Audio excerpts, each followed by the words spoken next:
All right, Greg Harrelson here again with my business partner, Brendan Payne. And this is going to be an interesting conversation, Brendan. I like this one. You know,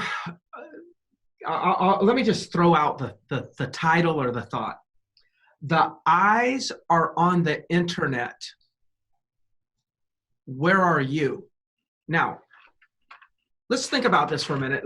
We talk about there's a possibility that people all around the country or world are going to be at home. I mean, we know in many states are on lockdown. They're telling people to stay at home. So we know what happens when people are at home. And if they're going to be at home at record rates, spending more hours than ever at home, we know they're probably going to be surfing the internet. So their eyes are on the internet. But here's what else is happening. Their eyes are on the internet through their cell phone. Yep. So they're looking at their cell phone, looking at the internet. So two things that we may know, or we may be able to, capitalize on, or use for communication is we've got to be on the internet and maybe texting them since their phone is in their hand may be a very, very good way to communicate. So the eyes are on the internet. Where are you? So where do we need to be, Brendan? Like, what are your thoughts? Yeah, I think that's a reality. People are going to have a lot more time out of their schedule that they're going to be sitting in front of the computer, and the one in their hands is going to be the most obvious choice. And I think we've always talked a lot about video, obviously. And I think the difference now, though, is let's just play out a scenario. Somebody's on and they're kind of flipping through and they're looking at some properties, or they're just in their head. They're just, they were looking at purchasing at some point this year. They've got a little pause. They're going to go back to it. Like hasn't changed their total plans. They got a little extra time. They're flipping through some stuff. And you are in your database looking around and you see what's going on.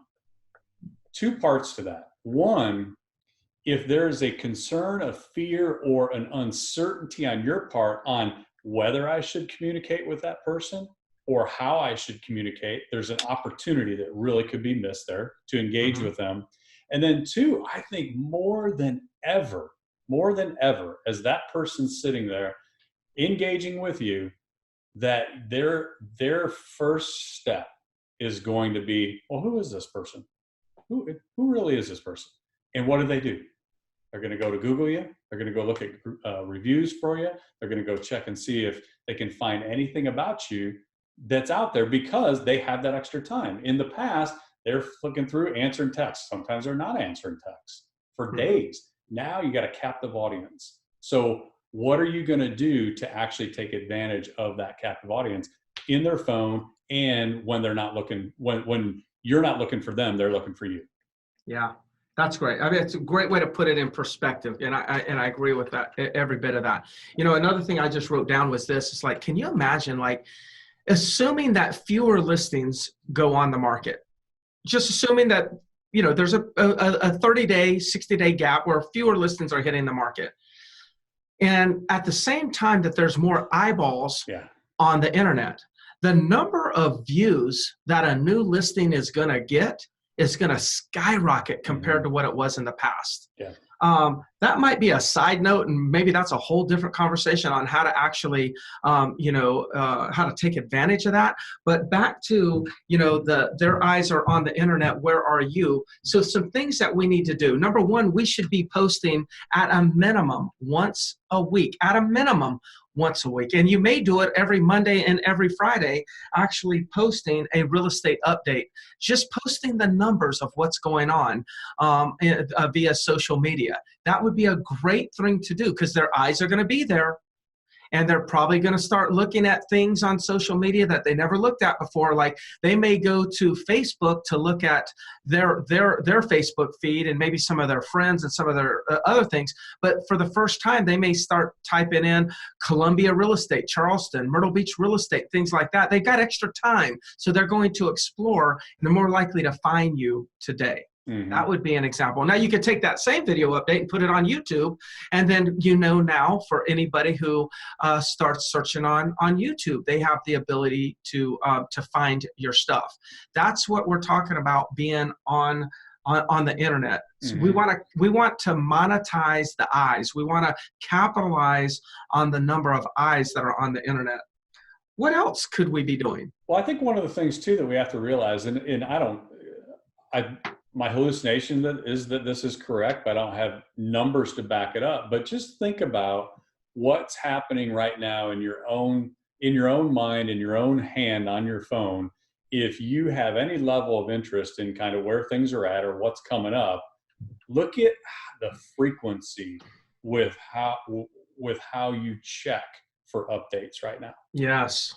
You're checking for updates right now on what's going on in your city, in your county, in your state. When the schools this past weekend, it was every few hours. Did they make an announcement? Did they make an announcement? Did they make an announcement? Announcement's coming at 4. Did the announcement happen at 4? It happened. So the frequency with which we're willing to consume information that we're interested in is through the roof. Now, the buyer, the seller that were kind of on the fence, I might do something. They might have zero interest right now. Yes. The buyers and the sellers that are going to do something, there's just a temporary lull in what their actions are and actually taking the steps forward.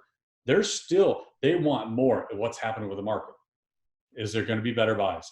Is there going to be less inventory? So maybe I can get a little bit better price. Is there going to be a window for me? They're going to be willing, I believe, to consume more information. So if you're not giving more you're not engaging more, that could be a missed opportunity.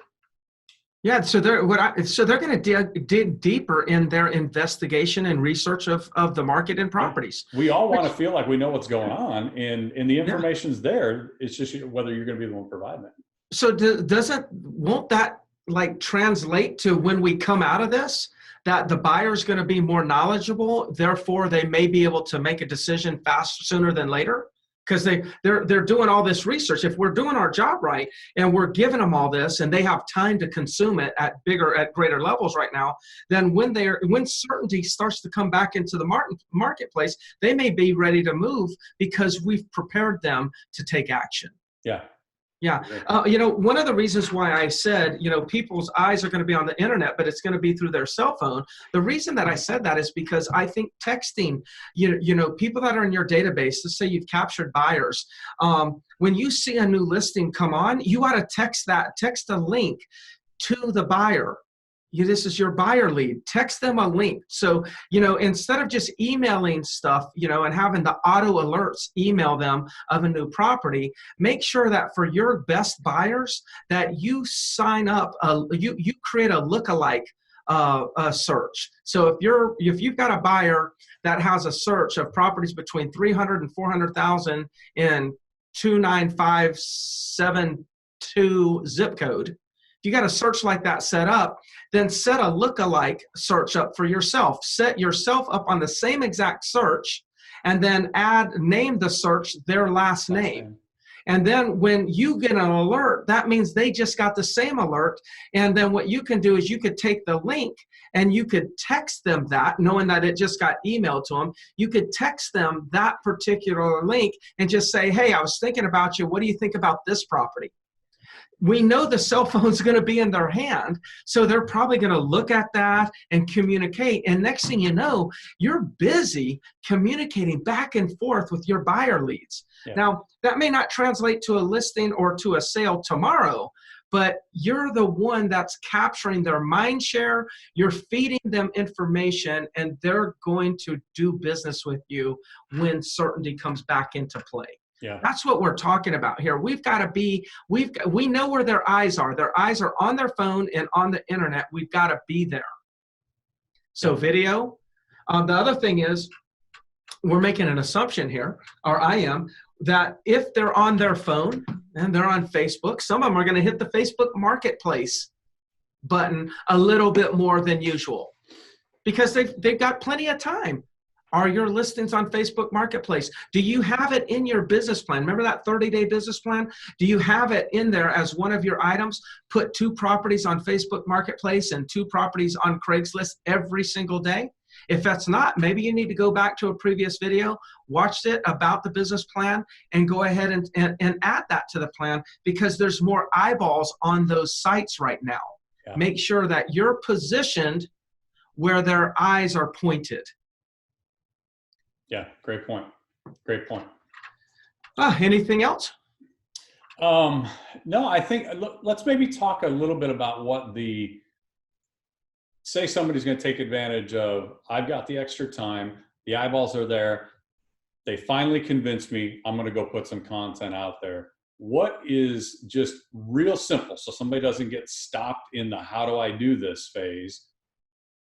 Some video updates over the next 30 days, because you got to be a little cautious on this. You don't want to go out and, you know, be putting a lot of stuff out there that might be real concerning or is kind of jumping into the hype, or you definitely don't want to make predictions. So what's a format that maybe we can give them that's just, you know, and it probably doesn't even have to be anything beyond the numbers update, but let's just give them a quick format so that if somebody doesn't want to take advantage of that, be visible, what can they do? Because I think you're going to there's going to be a lot of forgiveness in these videos updates right now. Just to see that somebody's working, you're going to get credit.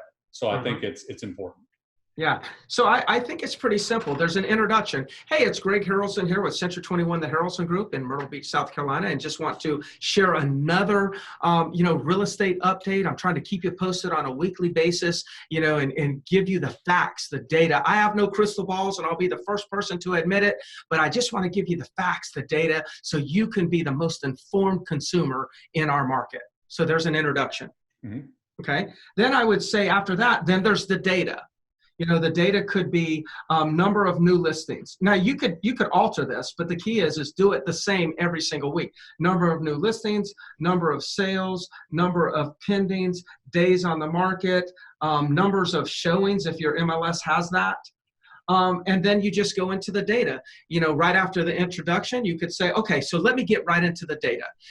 Right now in the last 7 days, 1,500 new listings came on the market. Now, on average, on average in our marketplace, those new listings are averaging $297,000 as at asking prices.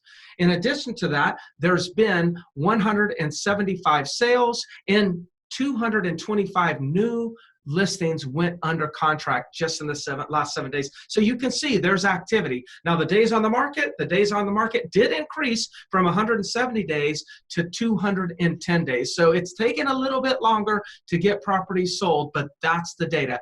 Hey, look, I just wanted to give you some information. If there's anything I can do for you, in the area of real estate or anything else, please just call on me. I'm Greg Harrelson with Century 21, the Harrelson Group in Myrtle Beach, and I'll be back to you within a week to give you another update. So it's intro, it's data, and it's outro. That's it. Keep it just like that. There you go. Now you got it. All right. Well, good. There's your template. Okay. Well, let's go ahead and sign off and get to our next video.